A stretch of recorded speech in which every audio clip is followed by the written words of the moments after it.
Bon, déjà merci à tout le monde d'être présent ce soir. Ça fait vraiment plaisir, ça fait chaud au cœur. On est sur la fin de la campagne. Elle a été vraiment éprouvante. On a vraiment été sur une campagne ramassée. Et donc voilà, on n'a plus que la journée de demain et à minuit demain, tout s'arrête jusqu'à dimanche. Et ça fait vraiment plaisir d'avoir un petit souffle dans cette campagne et de passer un moment avec vous toutes et vous tous.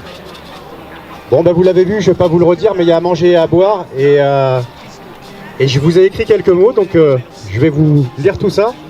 Donc ce soir, nous nous retrouvons non pas autour de 2 candidats, mais autour d'un programme partagé de 650 mesures. Il est construit, argumenté, chiffré, validé par 170 économistes. Ce n'est pas une chimère. Il s'agit d'une rupture nette avec la politique de l'offre qui prévaut depuis 30 ans et qui consiste à produire tout, n'importe quoi, n'importe comment, du moment que ça ne coûte pas cher et que ça se vende. Ce que nous proposons, c'est de gouverner par le besoin. Nous avons aujourd'hui à faire face à 3 urgences. On le dit, on le répète, nous avons l'urgence climatique, l'urgence sociale et l'urgence démocratique. Le pays va mal. Et j'ai l'habitude de dire systématiquement que l'urgence et notre première urgence, c'est l'urgence climatique. Parce qu'à vrai dire, augmenter les salaires, augmenter les pensions, bloquer les prix, vous faire vivre mieux, vous donner des droits supplémentaires, ça n'aura aucun intérêt si demain le monde n'est plus viable. Et c'est pourquoi notre projet est pensé de façon globale. Nos réformes seront structurelles, mêlant économie, fiscalité, écologie, culture, éducation. Ce que nous proposons, c'est d'être des députés utiles, de faire avancer les dossiers, sans effet d'annonce, sans coup de com' et barnum médiatique, comme a pu l'être la Convention citoyenne pour le climat qui a accouché d'une souris. Et on passe un grand bonjour à Elisabeth Borne, qui aura conduit de façon incroyable cette Convention citoyenne pour qu'au final, tous les objectifs soient foulés aux pieds. Nous avons vécu 5 ans d'inaction écologique, nous savons donc maintenant ce qu'Emmanuel Macron n'a pas fait pour le climat. Nous défendrons une vraie politique écologique qui valorise enfin un mix énergétique qui s'affranchisse du nucléaire, qui interdise le glyphosate et les bassines, mais qui valorise l'agro-paysannerie, les circuits courts, l'implantation de jeunes paysans.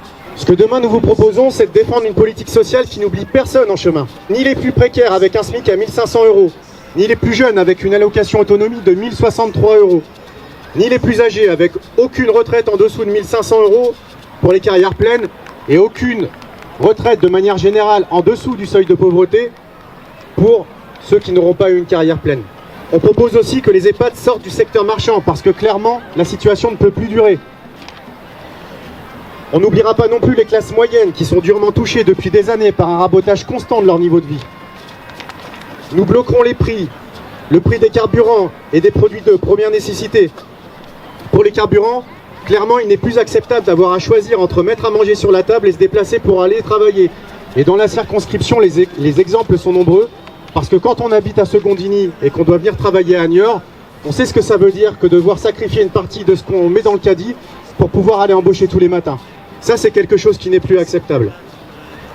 Nous défendrons une politique économique qui remette l'économie à sa place, au service des humains et non des intérêts financiers. Avec la mise en place d'une fiscalité plus juste, avec 14 tranches qui bénéficieront à 92% des contribuables. Et clairement, les amis, si vous touchez moins de 4 000 € par mois, vous serez concerné par une fiscalité plus intéressante. On a aussi des solutions pour les TPE, les petits commerçants, les artisans, les petits agriculteurs qui s'y retrouveront. Également grâce à une imposition plus juste, qui préserve leur modèle économique tout en leur permettant de mieux rémunérer leurs salariés. Je voudrais juste m'arrêter ici, mais les médias vous rabâchent que le SMIC à 1 500 €, c'est pas possible, parce que les entreprises ne pourront pas mettre ça en place, et surtout les TPE. Dites-vous qu'une mesure prise seule, effectivement une mesure isolée n'a pas de sens. Que le projet qu'on porte, c'est quelque chose qui s'inscrit dans un ensemble et que nous accompagnerons les TPE, notamment dans une fiscalité plus juste, parce qu'il est anormal que les grands groupes, aujourd'hui, payent moins d'impôts proportionnellement au chiffre d'affaires réalisé que les TPE. Donc c'est possible. Ce soir, quel que soit le résultat dimanche, je voudrais remercier celles et ceux qui depuis 2 mois se lèvent tôt et se couchent tard pour tracter sur les marchés, coller les affiches, rencontrer les habitants sur les ronds-points, dans les cages d'escalier et sur les marchés, gérer les réseaux sociaux, monter les vidéos, organiser des sessions Twitch ou tout simplement défendre notre programme à la machine à café.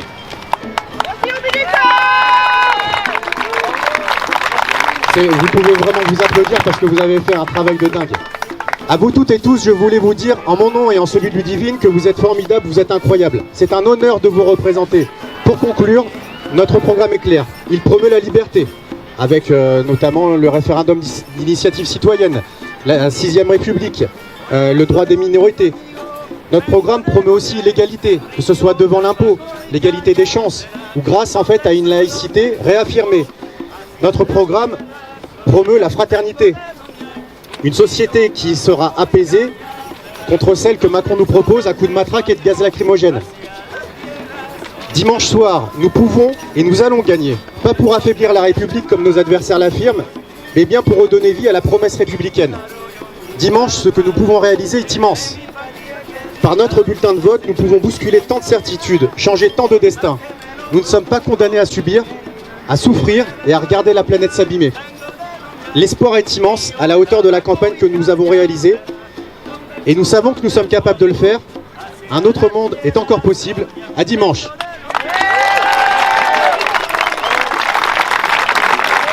Yeah.